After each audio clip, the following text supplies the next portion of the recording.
At the Home Helpers, we are always looking for good quality contractors that do a great job for their clients. Sometimes folks have problems with the roof. And today we're with Roof Depot, and we're going to be talking about attic ventilation and problems related to that. How you guys doing? Good. Pretty good. Nice to see you, Scott. Good to see you. Michael, nice to see you. So, tell us what we got going on today. We're going to tell you everything you want to know about ventilation, but we're afraid to ask Okay? today. You'll be an expert when we're done here. We're going to walk you through some of the problems that we deal with if you have improper ventilation, Okay. right? Ventilation and the importance of ventilation in the attic is air moving through your attic is just like you and I breathing. Okay. You have to have proper airflow from your soffit vents out through the top. Airflow dictates how long your roof is going to last. It's extremely important. Yes. If it It gets is. too hot, damages your shingles. That's right. Well, and that's the symptoms that you're going to find. Most people are not aware they have a problem until they start to see some things happening on the roof that scares them, right? Okay. One is excessive granule loss.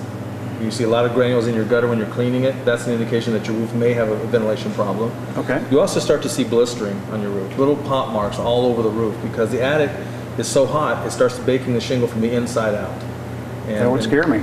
It should, because now your life of your roof has just dropped considerably. And then lastly, the overlooked fact homeowners have when you replace a roof, if you don't have correct ventilation, it avoids your warranties. If you have a problem with those shingles down the road, the manufacturer comes out and they take a look at them, they see you have the wrong ventilation or not enough ventilation, they won't uphold their warranties for you. You know what? I think that's a really important point. So if you've got other issues going on in the attic, you don't want to void the warranty on your roof. That's correct. That's it. You spend a lot of money for those warranties, you need to make sure it's protected. Now let me ask you a question. We're going into the fall and Christmas is right around the corner.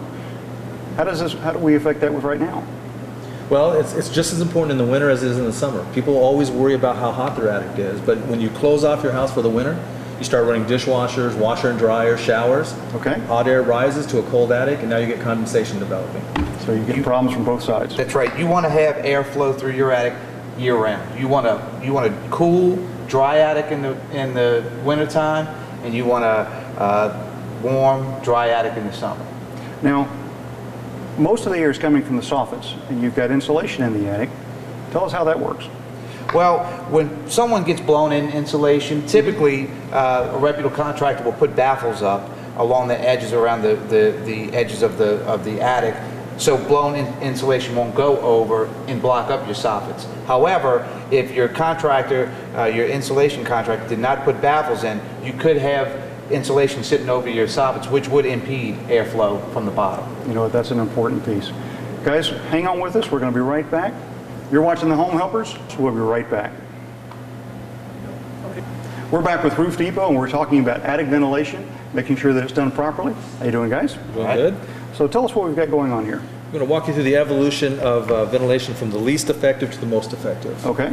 First of all, the least effective piece of ventilation most builders build into the homes is a gable vent. All right. Those are those slats that you see on the outside of your house where air is, the whole concept is that hot air will escape through those slats. One end of the house and the other end of the house. That's correct. Okay. And the problem with that is it doesn't circulate the air whatsoever. Right. It just lets hot air build up and eventually escapes. Okay. Okay. Then they went on to what we call the static vent, or the turtleback, or in some case the box vent, Right. which looks a little bit like this right here. This is an example of one that is plastic. This basically is the same principle as the gable vent, though you'll have more of these on your roof than you would on the gable side. And the hot air rises, comes up through, and escapes through the top of the vent. As that, all this is, basically, in your roof, is a 12-inch by 12-inch hole. It's a hole in the roof. That's all exactly it right. is. That's all it is. And the hot air escapes through convection, just like your oven. Unfortunately, it doesn't promote air movement at Okay. all. So Now- what's a better solution? Well, now we start to get into the devices that will actually start circulating the air that we talked about. The first line of that is the turbine, which air starts to blow on your roof. It turns these turbines around, and it sucks the air out through the attic, and then air refreshes it through your soffit. Okay. Which sounds great. It's cost effective. The problem is these things don't have a very long shelf life. I was going to say, you don't see them very much anymore. No, they rust out, for one, and two, they're one of the major causes of leaks on a roof from a ventilation perspective. Right.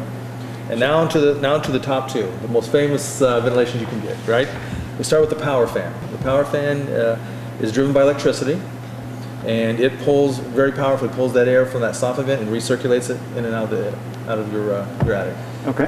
The only downside to a power fan, really, is that it runs on electricity, which will increase the bill just slightly.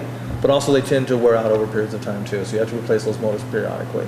Okay, so what's a better solution? Well, the most effective solution that we have found, we recommend, is the ridge vent.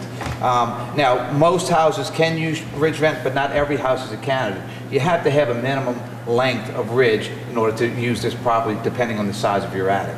This is a Cobra 3 product made by GAF that we use, and this is before the shingles are put on. Here is a cutaway that you can see how ridge vent is installed along with the shingles over the top of them. Before these type of ridge vents were made, they were, and we still see them installed on older roofs, is they were made out of aluminum. Okay. Okay, the new versions of the ridge vents, first off, they look a lot better because you have shingles on top of them. Secondly, they don't dent, or they do a lot better in storms? in storms and whatnot. And these also have winged baffles here on either end.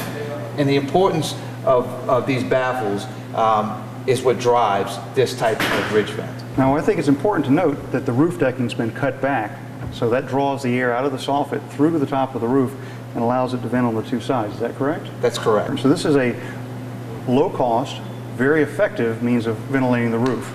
Yes. No moving parts, works year-round. It's a great system. So if someone thinks that they've got problems with their roof and they need some assistance, how do we get in touch with you? Give us a call at 1-800-MY-ROOFER, or they can always go on the website at roofdepotpros.com. Awesome. We'll be glad to help you. Guys, thank you so much for taking some time and teaching us about attic ventilation. You've been watching The Home Helpers. We'll be right back.